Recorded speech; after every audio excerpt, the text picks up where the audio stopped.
Right then, Champions League semi-finals. If you had these four teams left in the competition at the start, then fair play. Tomorrow, Bayern Munich taking on Real Madrid. And then on Wednesday, it's Borussia Dortmund against PSG. Bayern and Real Madrid, of course, two giants of Europe, faced off on a number of occasions throughout the Champions League history. Real Madrid sneak it just 12-11. There's 3 draws thrown into that as well. Luis Garcia is still with us, still awake. 5:23 in the morning. Well, it's PSG and Real Madrid final, so I mean, we don't have to play these semis, do we? have I upset our German friends? Oh, I'm sorry. Well, no, it's not simple. This should be brilliant, shouldn't it? Yeah. Two proper European heavyweights going at it. Yeah, Bayern Munich, a heavyweight in name. And maybe some would say, well, you know, look at the Arsenal game, and I get it. Right, listen, experience. But I am not expecting Real Madrid to be as amateurish as Arsenal were in this, because they're big. Arsenal got caught in the big time lights, and it hit them hard. They just, you know, it was like, oh, Bayern Munich quarter final. Well, oh, it's not the Premier League. It's not Brentford. Yeah. It's not. So they got caught in that. I do not expect Real Madrid to get affected one iota, and for that reason, I think we'll see Bayern Munich under much more pressure than they were in the Arsenal game. And when they've been under pressure this year, they've folded. They really have. And so maybe I'm wrong. I don't know. But you know, the Arsenal performance was an anomaly really for Bayern Munich because they've been really poor this season. Miles off the league, and I mean miles out of the Pokal to lower tier opposition, losing at home recently before the Arsenal game to Dortmund. All these results were terrible. So there was nothing in their makeup that said this team can go all the way, apart from the fact that Arsenal got caught in the headlights. How many times do Real Madrid get caught in the headlights? Not very often. And you take a look at the possible starting 11, of course, Thomas Tuchel with some selection problems. And if you're a Bayern fan, you're looking at this, Luis, and you are scared about that back line.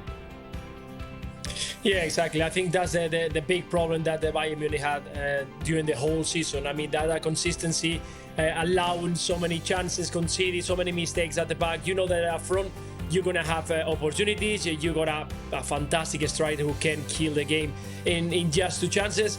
But at the back, you know that you're going to face one of the most dangerous teams in the world, that is Real Madrid, with 2-3 fantastic players who can decide the game if you just look around. And those transitions that Real Madrid does are a big problem to Bayern Munich, who likes to go up and press higher, brings the line very far away from the goal and try to put you under pressure. But for Real Madrid, that's a perfect scenario. So as soon as they can beat that first line of defense, they're going to start flying on your back and get advantage of those spaces. So, yeah, big concern for Bayern Munich at the back, but they've proven against Arsenal that they can do it. This is a team that has got history and has got experience in this competition. So I think they can perform well.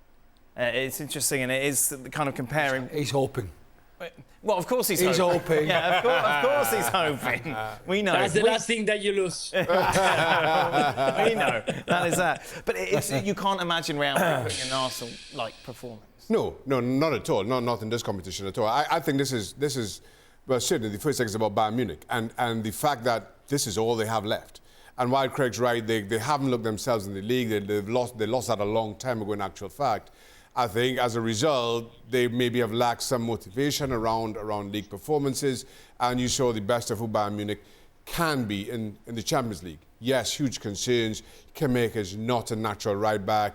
Dyer is not a Champions League winning centre back. Kim, who's an outstanding defender, hasn't been himself. And it's all about that midfield and how much protection they can afford that back four. I think certainly at home, Bayern will prove a very stern test for Real Madrid. But I think the kind of deciding aspect around this is going back to the Bernabeu. I just feel Real Madrid will be. In some sense, though, the ties are more intriguing now that Man City are out. And people say, well, but let's be honest. Man City, even though they lost, you know, and deserved to go out, they're out. The actual games as a contest, I mean, the one at the Bernabeu was pretty good. The one at the Etihad, not so much. But they tend to dominate so much Yes. that it's kind of when will they score, will they get caught in the counter-attack kind of stuff. With both of these ties, even though I've talked about Bayern Munich not playing so well, there's not one team, although I think Real Madrid are certainly favourites, there's not one team you think they're going to dominate the 90 minutes like City have done and probably would do. So in that context, in terms of a football game, both of them I think are going to be really good. Let's take a look at the predictions. And as Craig said, pretty much everyone going for Real Madrid, with the exception, of course, of former Barcelona player Luis Garcia, who is struggling for sleep at the moment, but yet still can't let it go and still believes somehow Bayern will go. Do you want to even give me the explanation, Luis, or just put on your Barca t-shirt? Jet lag.